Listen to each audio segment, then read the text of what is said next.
Most people have more right with them than wrong. And yet, if you look at the world today, you'd think the opposite. Somewhere along the way, victimhood stopped being something to acknowledge and validate. It became something to glorify. It's not just about sharing struggles anymore. It's about building an entire identity around one's victimhood, carrying pain as though it were a badge of honor, and expecting the world to adjust, accommodate, and revolve around one's suffering. And the strangest part, this actually works.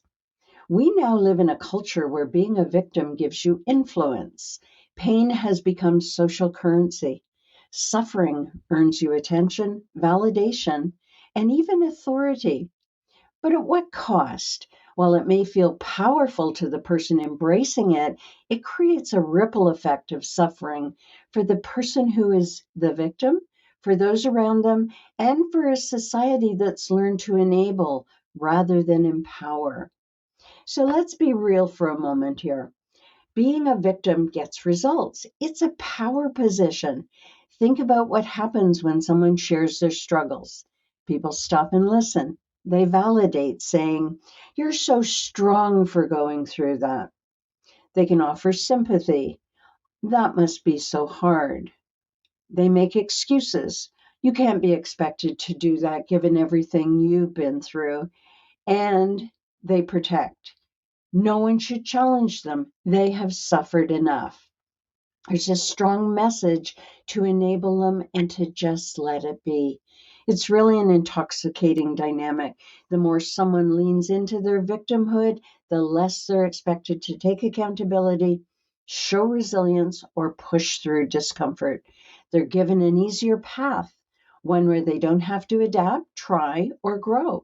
And really, why would they? When society rewards the victim, when it rewards suffering, why choose the harder road? But here's where it gets tricky. Victimhood doesn't just trap the person, it traps everyone around them. If you dare question it, if you even suggest someone might be using their suffering as a shield or a way of getting what they want, you become the problem. You become the victimizer. You're labeled as insensitive, toxic, or even abusive because to them, victimhood isn't just a mindset or situational, it's an identity, and people will protect their identity at all costs. So, why do we as a society let this happen? The answer is simple. It's easier to do it than to confront. When someone positions himself as a victim, we have a couple of choices. We can challenge them, but that invites backlash, guilt, and accusations of us being heartless. Or we can cater to them and accommodate them, which might be uncomfortable, but it feels easier and safer. Most of us choose the second option. They bite their tongues, they go along with it, and allow the victim to dictate the terms of every conversation, workplace dynamic, and relationship rule. Because calling someone out for clinging to victimhood and translating everything that happens into victimhood is one of the biggest social risks you can take. But what if we stopped playing along? What if we had the courage to change the narrative rather than enabling it? The first step we have to take is to stop rewarding pain and suffering. That doesn't mean ignoring people's pain, but it doesn't mean pushing for it. It does mean pushing for solutions instead of offering endless sympathy and empathy. So instead of saying that must be so hard, we can say, "I see your pain, but I also see your strength. What's the next step?" Or instead of, "You shouldn't have to deal with this," we can say, "This is unfair, but I know you can handle it. How can I support you in moving forward?" The next step is holding people accountable. Victimhood really thrives when there's no accountability, doesn't it?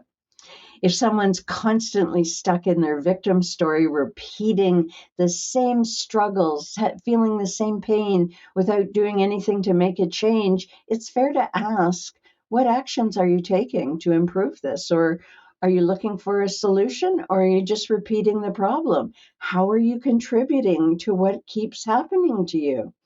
And sometimes the best thing we can do is to just set boundaries. Not every victim wants to be rescued. Some just want to pull others into their suffering and keep them there. If you have somebody in your life who refuses to take responsibility, it's time to stop making their problems your own.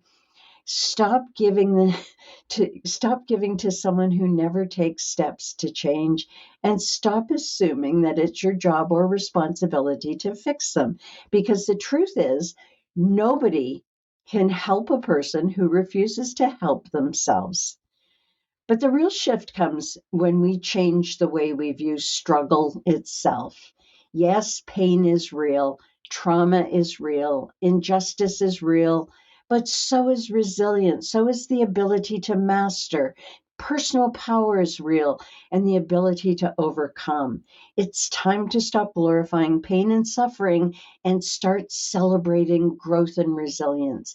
It's time to stop enabling victimhood and start encouraging accountability. And most of all, it's time to remind people of what they've forgotten. You are not your pain. You are not your suffering. You are not powerless. You can rise, but only if you choose to. And it is your choice.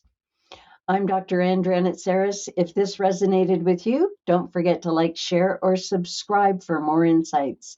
And if you're struggling to step into your power, reach out for a consultation. Bye for now.